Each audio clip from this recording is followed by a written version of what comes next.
Mayor Karachi Murtaza Wahab ने कहा कि कुछ मुनाफिकीन कराची में सिर्फ मायूसी बेचते हैं।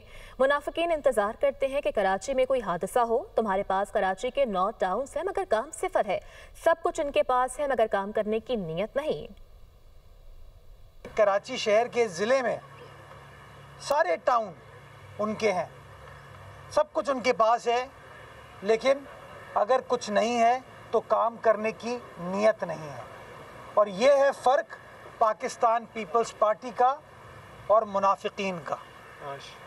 ये फ़र्क है पाकिस्तान पीपल्स पार्टी के एक एक कारकुन का और उन मुनाफिकों का जो सिर्फ कराची शहर में मायूसी बेचते हैं और हर वक्त इस आड़ में होते हैं कि खुदा न खास्ता कोई हादसा हो तो हम जाके प्रेस कॉन्फ्रेंस करें।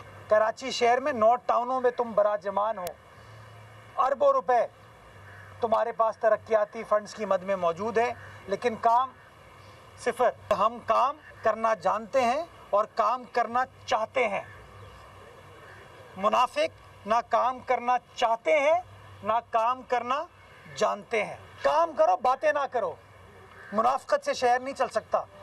शहर चलेगा तो काम के जरिए चलेगा। अब इसके बाद इन गासिबों को, इन मुनाफिकों को रोड कटिंग नहीं करने देना। यहाँ पे इन फरिश्तों को ऐसा एक्सपोज करूँगा मैं, इनको लग पता जाएगा कि तुम लोग सिर्फ प्रेस कॉन्फ्रेंस के लिए हो, सिर्फ धरनों के लिए हो,